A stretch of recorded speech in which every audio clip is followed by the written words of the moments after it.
Hi hello नमस्कार, मी सुप्रिया. माझ्या आजच्या एका नवीन व्हिडिओमध्ये तुमचं सर्वांचं स्वागत करते.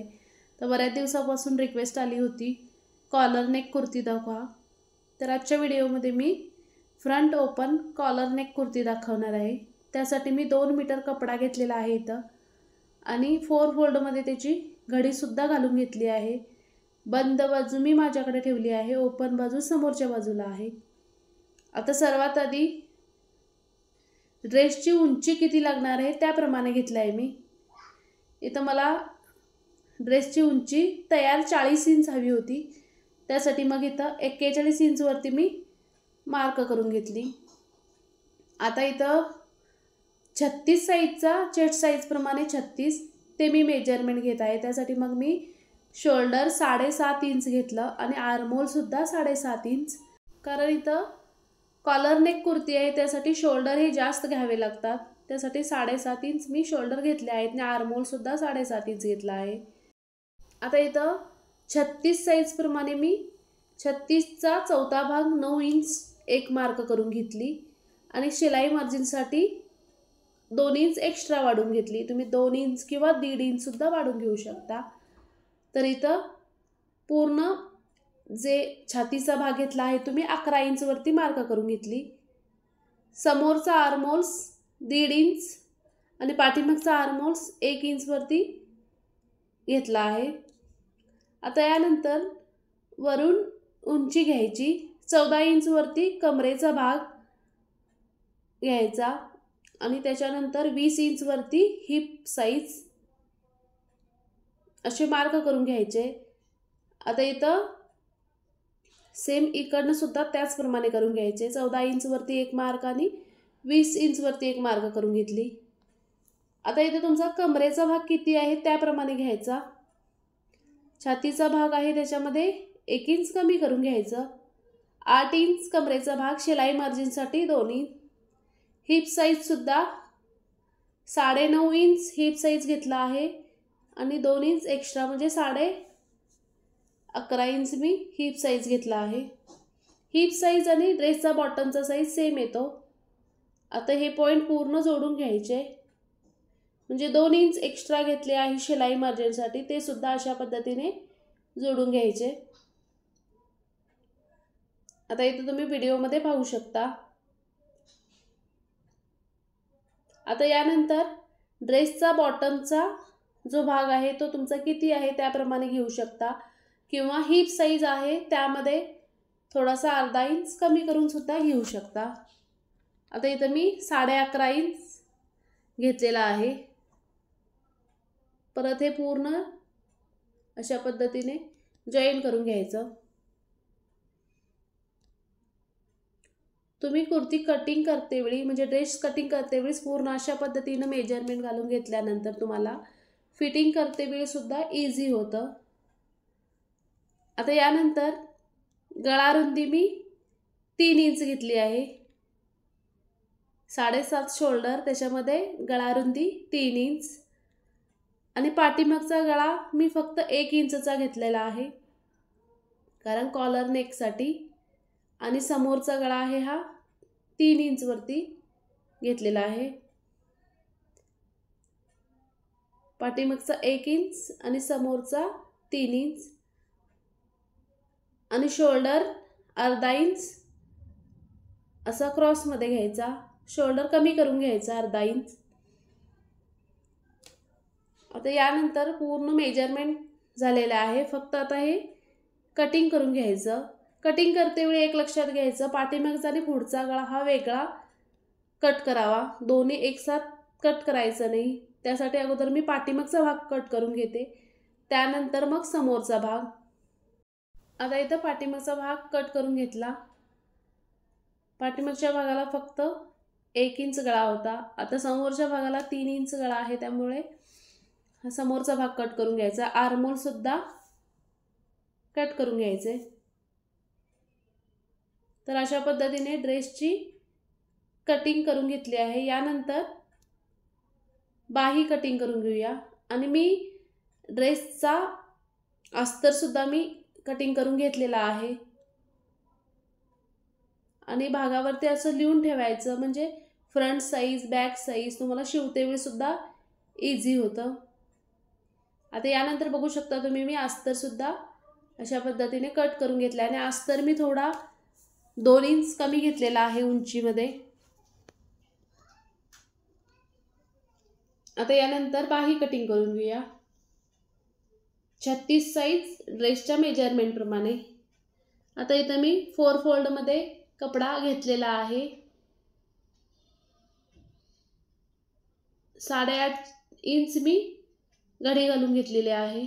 बाहीची उंची मी 17 इंच घेतलेली आहे. म्हणजे तयार उंची मला 16 इंच पाहिजे, त्यामुळे 1 इंच एक्स्ट्रा घेतलेला आहे. आणि 8.5 इंच कपड्याची घडी घालून घेतलेली आहे. आणि 3 इंच मी ओपन साईड करून 3 इंच खाली करून घेतलेला आहे. म्हणजे गॅप रुंदी मी 3 इंच घेतलेला आहे. दंडघेर 5.5 इंच तयार पाहिजे, त्यासाठी मग 1.5 इंच मी एक्स्ट्रा वाढवून घेतलेला आहे. आणि अशा पद्धतीने त्याला आकार देऊन घ्यायचा. म्हणजे 1.5 इंच तुम्ही शिलाई मार्जिनसाठी घेत आहे, त्यासाठी असे एक मार्क करून घेतली आणि त्यानंतर मग त्याला आकार देऊन घेतला. तर बाही कटिंग करायच्या वेगवेगळ्या पद्धती आहेत, तर ही माझी बाही कटिंग करायची पद्धत. आता इथं अशा पद्धतीने मी बाही सुद्धा कटिंग करून घेतलेली आहे. आणि तुम्ही कटिंग करते वेळेस अशा पद्धतीने लिहून सुद्धा ठेवायचं फ्रंट आणि बॅक साईडला वगैरे असं, म्हणजे आर्महोल्स जोडते वेळी इझी होतं. आता इथं मी 3 इंचची आणि 2 इंचची 2 अशा पट्ट्या तयार करून घेतल्या आहेत, कट करून घेतल्या आहेत. आता काय करायचं बघा, इथं मी समोरचा भाग आहे फ्रंट ओपन कुर्ती शिवणार आहे, म्हणजे ड्रेस जो शिवणार आहे तो फ्रंट ओपन, त्यासाठी समोरचा भाग अशा पद्धतीने कट करून घेतला. आता त्यानंतर मी अस्तरसुद्धा अगोदरच कट करून घेतला आहे. तो अस्तरचा भागसुद्धा अगोदर जोडून घ्यायचा. आता इथं बघू शकता तुम्ही. आणि या पद्धतीने त्याच्यावरती दोन्ही भाग जोडून घ्यायचे. एक 3 इंच आणि दुसरी 2 इंचची घेतली आहे. त्या अगोदर तुम्ही अस्तर जोडून घ्यायचं आणि त्यानंतर मग हा भाग सुद्धा जोडून घ्यायचा. आता हे बेल्ट मी कसे जोडले आहेत, कारण 2 इंचची जो भाग घेतला आहे तो मी आतल्या साईडला फोल्ड करून घेतला आहे आणि 3 इंचचा जो भाग घेतला आहे तो मी वरच्या साईडला फोल्ड करून एक्स्ट्रा जोड घेतला आहे. त्याला अस्तर सुद्धा आतल्या बाजूला ठेवून घेतलेला आहे आणि अशा पद्धतीने दोन्ही भागाला मी जोडून घेतलेला आहे. इथं बघू शकता तुम्ही अशा पद्धतीचे भाग तयार झालेले आहेत. आता यानंतर वरून 3 इंच किंवा 4 इंच वरती तुम्ही ओपन ठेवू शकता आणि खालच्या साईडून मी 13 इंच वरती हा भाग ओपन ठेवलेला आहे. म्हणजे तुम्हाला गळा किती रुंद पाहिजे त्यावरून 3 किंवा 4 इंच वरती ठेवू शकता. आता इथं मी हा भाग अशा पद्धतीने जोडून सुद्धा घेतलेला आहे आणि इथं अस्तरचा भाग सुद्धा मी आतल्या बाजूनं अगोदरच शिलाई मारून घेतली आहे जोडायच्या अगोदर. आता इथं पाठीमागचा भाग घ्यायचा. पाठीमागच्या भागाच्या अस्तरला सुद्धा मी आतनं फोल्ड करून शिलाई मारून घेतली आहे. आता यानंतर समोरचा भाग आणि पाठीमागचा भाग दोन्ही घेतले आणि शोल्डर जोडून घेतले. म्हणजे शोल्डर अगोदर जोडून घ्यायचं. आता यानंतर बाही जोडून घ्यायच्या. बाही मी सिंपल बनवल्या आहेत, म्हणजे डिझाईन वगैरे काही नाही. 3/4 बाही आहेत. फक्त बाही अशा पद्धतीने जोडून घेतल्या दोन्ही. फ्रंट आणि बॅक अगोदरच मी लिहून ठेवलं होतं, त्यामुळे जोडायला सुद्धा इझी होतं. आता यानंतर बघू शकता तुम्ही अशा पद्धतीच्या बाही सुद्धा मी जोडून घेतल्या आहेत. आता मेन कॉलर नेक कसा जोडायचा. आता इथं सर्वात आधी तुमचा कॉलरचा भाग किती आलाय ते चेक करून बघायचं. आता इथं बघू शकता मी डबलमध्ये घेतलेला आहे. आता इथं माझा 10 इंच पूर्ण कॉलरचा जो भाग आहे तो आलेला आहे. अशा पद्धतीचा मी कॅनव्हास घेतलेला आहे आणि अशा पद्धतीने फोल्ड करून सुद्धा ठेवलेला आहे। एक पिन लावून घ्यायची त्याला आणि रुंदीला कॅनव्हास मी 3 इंच घेतलेला आहे, बघू शकता तुम्ही। आणि लांबीला म्हणत असाल तर मी मेजरमेंट कॉलरचं घेतलं आहे 10 इंच, त्याप्रमाणे 10 इंच घेतलेला आहे। आता यानंतर काय करायचं, असा फोल्ड करून घ्यायचा आणि याचा सेंटर पॉइंट काढून घ्यायचा, जो 10 इंच येत आहे त्याचा। आणि या ओपन बाजू आहे त्या बाजूचा सुद्धा अशा पद्धतीने सेंटर भाग काढून घ्यायचा आणि ते दोन्ही पॉइंट अशा पद्धतीने जोडून घ्यायचे। आता अशा पद्धतीने जोडल्यानंतर 1-1 इंचचा हा असा राऊंड शेप तयार करून घ्यायचा। जी ओपन बाजू आहे त्या बाजूने सेंटरमधून 1-1 इंचचा भाग तयार करून घ्यायचा। अशा पद्धतीने कॉलर हा कॅनव्हासवरती अगोदर काढून घ्यायचा, त्यानंतर कपड्यावरती जोडायचा। आता वरच्या साइडनं मेजरमेंट घ्यायचं आणि तुमची कॉलरचं किती बाजू आलेला आहे त्याच्यावरती एकदा टिक करून घ्यायचं। म्हणजे पूर्ण उंची म्हणजे कॉलरची म्हणजे रुंदी होती ती 10 इंच आली होती आणि अशा पद्धतीचा थोडासा त्याला आकार देऊन घ्यायचा आणि भाग कट करून घ्यायचा। आता यानंतर बघू शकता अशा पद्धतीचा कॉलर तयार झालेला आहे। मी इथं अगोदर कपडा घेतला आणि डबल फोल्डमध्ये कपडा घेतलेला आहे, बघू शकता इथं तुम्ही। आणि उलट्या साइडनं ठेवून घेतलेला आहे, सरळ बाजू आतमध्ये आहे कपड्याची। आणि कॅनव्हास त्याच्यावरती ठेवून तुम्ही इस्त्री सुद्धा करू शकता किंवा अशा पद्धतीने पिन सुद्धा लावून घेऊ शकता। आता कॅनव्हासच्या साइडनं पूर्ण शिलाई मारून घ्यायची। इथं बघू शकता तुम्ही अशा पद्धतीने, म्हणजे आतल्या बाजूला शिलाई मारून घ्यायची।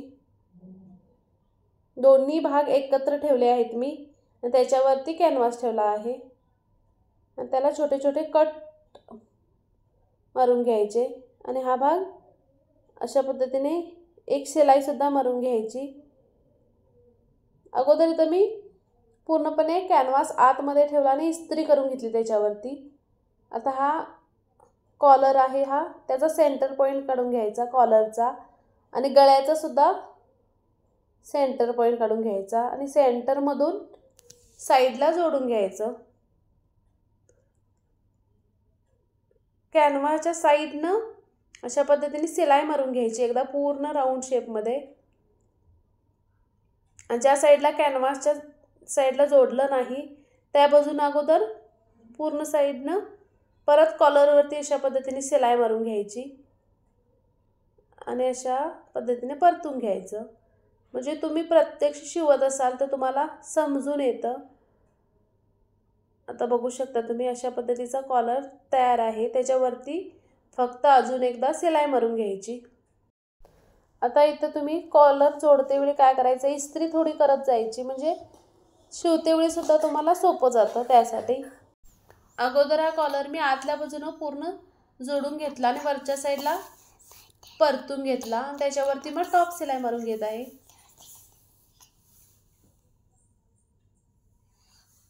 आता इथं पूर्ण कॉलर जोडून झालेला आहे, बघू शकता अशा पद्धतीने कॉलर तयार आहे। आणि या समोरच्या भागाला मी बटन सुद्धा लावणार आहे, म्हणजे फ्रंट ओपन कुर्ती आहे त्यासाठी। आता इथं ड्रेसची फिटिंग आणि पूर्ण साइडला कट सुद्धा जोडून घ्यायचे आहेत, म्हणजे साइड कट सुद्धा शिवून घ्यायचे आहेत। त्यासाठी इथं मी पूर्ण मेजरमेंट कशा पद्धतीने लागणार आहे ते मी पूर्ण आखून घेत आहे आणि जोडून घेत आहे। आता याचा पूर्ण व्हिडिओ मी डिटेल्समध्ये नेक्स्ट व्हिडिओ नक्की अपलोड करेन, कशा पद्धतीने तुम्ही ड्रेसला साइड फिटिंग करू शकता किंवा साइड कट देऊ शकता ते। आता मी पूर्ण ड्रेसला फिटिंग करून घेतली, साइडचे भाग शिवून घेतले आणि अशा पद्धतीने पूर्ण ड्रेस तयार करून घेतला। आणि या ड्रेसचा मी साइडचा भाग म्हणजे साइड चौक असतो तो कशा पद्धतीने तयार करून घेतला आहे ते सुद्धा तुम्ही इथं बघू शकता। अजिबात फोल्ड वगैरे झालेला नाही, याच्या सुद्धा महत्त्वाच्या टिप्स आहेत, त्या मी पुढच्या व्हिडिओमध्ये अपलोड करेन, तो सुद्धा व्हिडिओ नक्की बघा। आता यानंतर अशा पद्धतीने हा ड्रेस तयार केलेला आहे। व्हिडिओ आवडल्यास लाईक शेअर नक्की करा आणि बघू शकता फायनल लुक असं दिसत आहे। मी बटनसुद्धा इथं लावून घेतलेला आहे आणि अशा पद्धतीने ओपन भाग समोर आहे। आता यानंतर मी जी ही कुर्ती दाखवत आहे ही 36 साईजची आणि फ्रंट ओपन कुर्ती आहे, कॉलर नेक कुर्ती। तर माझा आजचा व्हिडिओ आवडल्यास नक्की लाईक शेअर आणि सबस्क्राईबसुद्धा केला नसेल तर नक्की सबस्क्राईब करा आणि आजचा व्हिडिओ माझा पूर्ण बघितल्याबद्दल सर्वांचे मनापासून धन्यवाद। आणि याबद्दल तुम्हाला कोणताही प्रश्न विचारायचा असेल तर कमेंट बॉक्समध्ये नक्की विचारा। भेटूया पुढच्या व्हिडिओमध्ये।